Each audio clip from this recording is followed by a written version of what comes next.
What's up? This is Eddie Hermida from Suicide Silence, and you're watching me here on Grasser Production. Today we're here with Eddie from Suicide Silence. Hello. How's the tour been so far? It's been really good, man. It's a short one, so it's kind of really exciting every day. We're just kind of going a lot harder than we normally would, because usually on a tour you have like 6 weeks or 8 weeks or something like that. This is a 2-week tour, so it's less than half of what we normally do. So all of us are just like really excited. I feel like it's almost done, you know what I mean? It kind of is. We're halfway through right now. Today's the halfway mark, and I feel like I just started it. It's been really good, man. All the shows have been packed. We just played our first batch of the Impericon Fests, which they were amazing. There was so many people and so many good bands. A lot of our friends were there, so it was really cool to see kind of like a different environment, because there's our tour that's super death metal and super deathcore, whatever you want to call it, and then you have all these other tours, the Ghost Inside tour, the Stick to Your Guns tour, and those guys are all hardcore bands, so it's the mixture of people is really, really awesome. Okay, so you've been touring all over Germany right now. What is special about the German fans, and what do you like about Germany? Germany's just so big. It has so many people, and so many people that like metal. It's crazy because in America, you don't really walk around and see people dressed like us, you know what I mean? Out here, I feel like it's a little more normal and a little more accepted. In the States, people like, you have to kind of dress up, or if you're going to go out somewhere, you have to wear a button-up shirt, or, kind of look cooler than just a t-shirt and jeans kind of person. I've never been that guy, so it's cool to come out here to Germany and see, a guy wearing a Dawkins shirt, and like wearing cut-off shorts and looking like, he really didn't care too much about his outward appearance. He was just putting on what he likes, what feels comfortable to him, and going out there and repping the bands that he wants to rep. I think that's really cool, and it kind of is the environment at the shows too. It's like people are looking for the coolest bands, the hardest bands, the guys with most heart and the most power, and that's what they like. That's what they want to go for, and they freak out when it's good. So I've heard it a lot of times. The German fans are moshing a lot as well, in circle pits and so. Oh yeah, they go crazy. Are you kidding? it's some of the best. So the Walls of Deaths are insane out here. Yeah. You've played a lot of tours so far, and you've supported a lot of bands as well, and a lot of bands have been supporting you. What was the best tour so far? Which band did you like? It's hard to say. Like picking a favorite and the best is always really hard, because I feel like every tour has ups and downs, and for the most part, I would say this tour has been really, really fun. The last tour we just did in the United States with Immure, and it was with Immure and Fit for an Autopsy, it was just, I don't know, there's a vibe that you have when you're on tour with all your friends. When guys that you've seen on tour kind of come up together, when you're in that environment and you're on tour together, it just makes for a better time, better shows, a lot more fun. So no special particular band? Yeah, I mean the Immure guys are our brothers. We've toured with them for many years. I've toured with them as well. The guys in Whitechapel, same thing. We've been touring together for a long time. We come from the same kind of genre and avenue. So being on tour with those two guys actually makes tours really easy and really fun. Now I've got a comment for you from YouTube, and it says, they go from hugging crying fans to getting drunk. Suicide Silence, everybody. Is that what describes Suicide Silence? I guess. I mean, if that's what they see us as. I don't know. I don't know where that came from, but sure. It was below the "You Can't Stop Me." Yeah, I mean, there are a lot of crying fans, but I wouldn't say that every fan comes over and cries. It's usually the younger girls, that are very emotional. They come and they're very happy to meet us, or stuff like that. We love our fans very much, so we try to give them as much time as possible. And they freak out, and whenever they're freaking out, I can't handle it, so I give them hugs to try to calm them down. But yeah, I mean, and we like to get drunk. We like to party. So I guess you could say it describes us, but I wouldn't say that mostly describes us. I'd say put some weed in my mouth first, and then we're talking. That's Eddie Hermida, Put a little joint in my mouth, and crying, hugging fans. There we go. That's perfect. Less drunk than weed. Okay. Your idols and role models for many unknown and newcomer bands. Is there any advice you can give to them? I always say this: it's just do it. You know, if you idolize something, if you put it on a pedestal, you think that it's going to be this great thing when you achieve it, and it's a good goal to set, but never lose sight of the fact, you know, life is tough. Things aren't going to be gifted to you. You just have to go out and get them. And when you actually attain something, and when you work really hard towards something, it never feels as crazy as you think it's gonna. The biggest thing is to set small little goals for yourself. You know, hey, I want to open up for this band. Cool, you do it. Hey, I want to go on tour for the first time. Cool, you do it. Excuse me. No problem. Hey, I want to be on a festival. You go and do it. You know, I mean, I want to be paid for my shows. Okay, it's like you set small goals like that, and then you just climb the ladder and you just do it and do it and do it. You know, for me, I've been very lucky and very fortunate to have a voice that has gotten me as far as it does. You know, talent is something that comes naturally to people. You know, you can't make up for a lack of talent. But if you have talent and you have drive, and this is what you want to do, then it's easy. You just go. You just put your head forward and you just truck. You don't need knowledge, it comes to you. You don't need school, it comes to you. You know what I mean? It's one of those things where if you're really passionate about about this, then your passion is going to show through your music, and that's all that really matters. So you just gotta focus. Focus and go. Focus. All right. And go. Put your head down.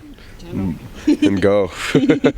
In your You Can Stop Me documentary, you said that before you go on stage, you're always nervous, and if you're not nervous, the show is gonna suck. Yeah. Why is it like that? Then I call it nervousness, but really it's adrenaline. You know what I mean? My adrenaline's pumping up, and I mean, I swear I could have a broken leg or a broken back, or my voice could be thrown out, or, you know, my head could hurt. I could feel sick as a dog. But as soon as I'm getting ready to go on stage, as soon as I hear the crowd, as soon as we play Korn, we play blind right before our set every day, and as soon as I hear that ding ding ding ding, as soon as I hear that, I'm fired up. I go, all right, it's time to go. Like, and then my body I feel like nervousness because I get butterflies in my stomach, and I get like, and I can't stand still, and I have to like, I move around a lot, and I have to jump, and I'm like very excited. If I'm not feeling that way, then the show is gonna suck. Because I can't go on stage and feel like I'm in my living room, you know? I have to feel kind of out of it. I have to feel like I'm going to war, kind of. So there is a little scary moment, you know, like, I don't want to trip on stage. I don't want to blow it. You know, I don't want the fans to laugh at us or think that, you know, we're some kind of joke. So I don't treat it like a joke. I go out there ready to beat everybody up. You know. Okay. and then you always wear your Spider-Man socks as well. Is what I heard. Actually, you wear them? Ever since then, I've lost them all. It sucks. No. Yeah. Ever since I put it out on a magazine and talked about it, it became a thing, and now they're all gone. I lost them all. So I've had fans come up and give me Spider-Man socks, cool. But yeah, they're like thick, and I don't like them on stage. I can't find the ones that I had. They were like these little, they're perfect. They're like kids socks, so they just fit over my feet. I like being barefoot, so I like having nothing on my foot. But it always reminds me, like a little Spider-Man always reminds me of like never give up, you know. Cool. So it's cool. But now I have the band. You know, the band reminds me every day to never give up and to be positive, and it truly helps, man. I remember the other day the show was going really bad on stage. It was just it sounded like crap, and it was just a lot of technical problems on stage, but the show kept going. You know, I mean, you don't stop a show just because there's technical problems unless it's stopping the show. So the show was going kind of weird, and I just remember thinking, I was like, you know what? Nobody out there knows what we're going through on stage. It doesn't matter. We still got to fucking entertain these people, and we still got to kick ass for them, and that's what I did. And that I remember thinking that on stage without thinking it, and then being like, damn, like that mentality is the mentality that you need to have for everything. It's like things could be bad for you, things would be going shitty, but as long as you want to do what you want to do, and you're doing it, and people can see you doing it, then you're doing what you need to do, you know. So it's having that positive mentality and having that switch. It makes me a happy person. So my life goal is going to be to get you new Spider-Man socks now. All right. The right ones. I promise you. All right. I know where I can get them from. Oh yeah, I'll accept that gift any day of the week. Yeah? Yeah. Okay. So I got one question which kind of touches the Mitch Lacker topic, because he auctioned off his shirt he wore in You Only Live Once, and he bought presents for kids and toys. Do you have any charitable project you want to entrust your fans with? Yeah, we actually on this last Christmas we gave 100% of our proceeds, merch proceeds. So at Christmas time, everybody buys T-shirts. It's, you know, parents buy shirts for their kids and albums and stuff like that. So we decided that, you know, instead of making another big documentary and doing this whole thing and making it a big deal, making it a thing, we felt like, you know, that was kind of Mitch's thing, and we're gonna let him have it. But we still want to be that band that gives something and contributes, because, you know, we're fortunate enough to have this, and we're fortunate enough to have fans that have money. And we found an American association for children that have dealt with big loss. So, for instance, we kind of see Kennedy, Mitch's daughter, as a person who's dealt with something really, really heavy at a really, really young age. And when you deal with stuff like that, your body goes into shock, and you kind of like become numb. And having that mentality at such a young age can teach you the wrong things. It can make you kind of see things in an askew way, and make you I don't know, I don't want to call it crazy, but it's like it makes you less strong, I guess you could say. So there's an association that likes to take children and that have suffered through something, and they put them in these camps and show them that life isn't so bad, and you know that you can have a good time, and it's okay to be yourself, and you know things do get better, even, you know, if you just keep your head up, you know. So we donated to that fund, and it went really well, man. I don't know how much money we actually gave, but it was for, I think it was 2 weeks. All the money that came in from that went to them, and then I believe every year we give another big chunk at the end of the year of all of our earnings, and we give them a percentage. So do you know the name of the fund then? It's very long, so I can't remember. It's like the Association for Kids that have gone through something or other. Like, it's really long. Right, just Google it. Yeah. It was if you look at all of the suicide, and on the Suicide Silence page, there's a link to it. Okay, cool. Let's talk about a few reviews and about you entering the band and getting into the band. The fun stuff. The fun stuff, yeah. Because I found a quite mean one, I think. And it says, no matter what side of the fence you're on, whether you consider him, so Mitch Lacker, an inspiration or a drunken lunatic with a contemptible disregard for his family, it's sorry. You can't fight, or you can't say that without him, Suicide Silence wouldn't have a shot to the kind of prominence that they did. So does that make you angry if you hear something like that, talking about him? You know, I stopped getting angry at ignorant people on the internet, mainly because most people, they don't really understand what they're saying. They don't really get it. They're not here on the road with us. They don't know the relationship that I had with Mitch. They don't know the relationship that I had with the band. So, you know, when people go up and go, oh man, it just isn't the same without Mitch, or, oh man, Eddie, you know, you're just short and fat and who gives a hell about you. No, nobody says dude, that. so many people say that. No. It doesn't matter. It doesn't matter. Because you got to think, these people who are on the internet, they're little kids. There are 15-year-olds who have the power to go on your webpage and type some comment that they're feeling in that moment, and they say the most absurd things, the most crazy things. Think of yourself when you were 15 years old. I thought I wanted to be a Power Ranger, for Christ's sake. It's like, are you kidding me? I'm going to go online and start typing about how I am going to go fight a big Godzilla-looking thing? No, it's like, that's stupid. It's like, there's no rational thought that goes into it. So when somebody goes on the internet and just starts talking shit, I try to just ignore it, and by ignoring it, I mute them, I block them, and Don't let them be a part of my internet, because that's not the experience that I want my fans to have. I want people to come to my page and see positivity. Oh yeah, that's cool. That's really cool. I like that. I don't like this. You know, like whatever. You can, if you don't like something, just be quiet, you know. Just like in real life, you're not going to go up to somebody and go, "Fuck, your shoes are ugly." Don't you?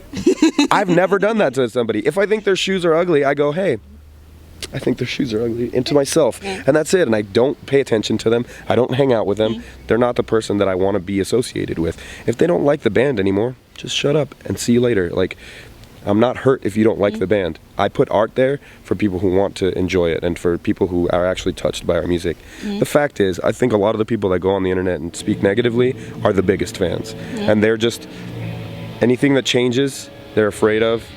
It's kind of like, man, when I was a kid, I remember hearing Alice in Chains, right? And I thought they were really heavy, and man, they were the coolest band. And then they came out with this album called Jar of Flies. And I thought, what the hell are they doing? They're such a heavy band, and they're doing this record that is just kind of like, it sounds like they just got a couple acoustic guitars and sang by the campfire and kumbaya, la la la, you know? And I was like, that's not them. That's not what they're talking about. They're not going through any troubles. And then I come to find out years later, and I listen to that record as an adult, and I go, damn it, that's my favorite record. And I used to talk so much shit about that record. I feel like the people that are talking shit on the internet, that's their mentality. It's like, oh, they just hate it right now because it's different, because it's not what they're used to. But they don't realize that it's still very good. You know, I mean, I'm not some chump. They didn't pick some random guy. You know, they picked a friend who was in another band who was kicking ass in that band too. You know, All Shall Perish was a big name out here in Europe, and especially in Germany. We were on the same label, so it's like, it makes perfect sense when you think about it. So I think once people make that correlation in their brain, they'll be able to, you know, enjoy it. Now, when people talk about poorly about Mitch, at this point, I don't care as much because of the reasons that I just stated, but I used to care a lot, man. They used to really hurt my feelings whenever I would see a comment that said, oh, well, you know, if Mitch was like not such a drunk, he'd still be here, and there'd be this, and he'd still be a dad. And it's like, you don't understand. It's like, that's not how life works. Like, he didn't die because he was an alcoholic. He died because it was his time to go. Like, I've seen people survive accidents like that. It was his time to go. It was that time. He had lived his full energy, his full potential. Do you know what I mean? Like, and that's what it was. He went out just like he said he was gonna go out, going fucking nuts. And it's like, he went out enjoying every day. Like, he came out here, played some of the biggest shows he's ever played in his life. He got to smile from the deepest places of his heart, and he got to do it. He got to do it. That's so many things that so many people don't get to do. And that's why at the end, like, when people talk shit about his death, I'm like, what are you saying? Like, what do you think you're saying? You're not saying anything. You're just a ignorant little kid who's hurt on the internet. You're hurt, and I'm sorry you're hurting. I'm here to help you not hurt anymore. All right. So is there any motto or attitude that Mitch had that you're trying to keep up? So that's kind of your band credo? Just to be happy. I think that's the biggest thing that I've gotten from him. But I mean, he was influencing me long before he passed away. You know, and long before I was in the band. You know, his positivity and his family orientation and his attitude of like, hey, you're in this band? Cool, well, I got my band. Let's be friends, you know? Let's hang out, let's drink, and let's party together, because that's all we got out here. We're each other's family. If your bus flips over tomorrow, you know, I'm going to be the guy who's watching you in the hospital, you know what I mean? Like, that's how it works. Like, we're all family, and we all kind of look after each other when we're here, you know? All these bands that are with me today, if anything bad were to happen to me, if some fan wanted to kill me or something, that'd be the guys that were there to protect me. So he taught me that, and positivity for what I have, man. To be grateful for all of this. This is something that not very many people get to do, and I recognize that. And I'm a very grateful person. You know, I get to walk around the streets and go to gyms and, you know, enjoy these towns in places that I would have never dreamed existed. You know, so. Nuremberg. You never heard of it? Yeah, no, never. I mean, who talks about Nuremberg, you know? So, but in the end, I'm here, and we're gonna have a sick show tonight, and I'm happy. But for the most part, the biggest thing is for me to be myself. Like, I think for me to try and not to try to be like Mitch at all, like to just be myself and bring my attitude to the band. And I feel like I've done that. You know, at first I was really intimidated, but now the band is mine now. You know, Suicide Silence is now the Eddie Hermida years. You know, and I'm happy to do that. I'm happy to be a part of that. Okay, I also got a compliment for you. Sure. Because it's a German review. I don't know whether you read them or get them translated. No, I can't. I try to translate it. Sure. Where is it? Here. Eddie's voice perfectly fits in the songs and brings fresh wind to the sound of Suicide Silence because he spurs on the songs with the singing instead of being bent on sounding brutal. What do you say about that? What's your intention as well? You know, the intention is to create music. I've never written with blanket patterns in mind. I always write thinking of, if I could sing this part, that's how it's going to sound. So it's like when I wrote Sacred Words, when I wrote the chorus to Sacred Words, the guys were just like jamming the open chords, and I was just like, and I thought to myself, it's like, all this life I've sat and waited, and that's how I think about it. And I'm like, well, cool, now I'm just gonna scream it and make it sound crazy. That's what it is. It's more of like the voice that I'm trying to hit, and when I write a record or when I'm writing for a metal record, I want to sound like a crazy person, like a person who's completely lost their mind and they're just in their padded cell, just screaming into a wall. Because that's how I feel when I'm in the studio. There's nobody with me. It's just my headphones. It's this voice inside my head that's telling me good or bad, and then I'm in like a padded room, and I'm always closed off, and I'm facing the corner, and I'm always screaming into a microphone. So it's like, it's this added like crazy man, you know? So that's what I go for. And it's like a crazy man that's like screaming at the top of his lungs, but he's still singing something. It's still music. It's still a beautiful thing coming out of a very crazy and ugly place. So if people see it as singing, I'm glad, because eventually I'm gonna have to sing. I can't scream forever. But that makes me happy. But could you imagine that as well? Could you imagine singing as well?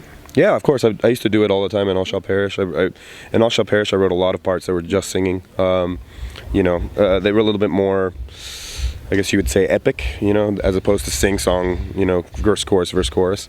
But yeah, I mean, I could see it happening. You know, the band's motto is "You only live once," you know, so we wouldn't be living up to our standards if we didn't try everything and didn't live everything how we wanted to do it. So I wouldn't be surprised if we did some new stuff with some singing in it, or maybe just kind of like in the background, or you know, got that grin on your face as if you were planning already. We've talked about it quite a few times. You know, the guys on the next record just want to have no boundaries, nothing holding us back.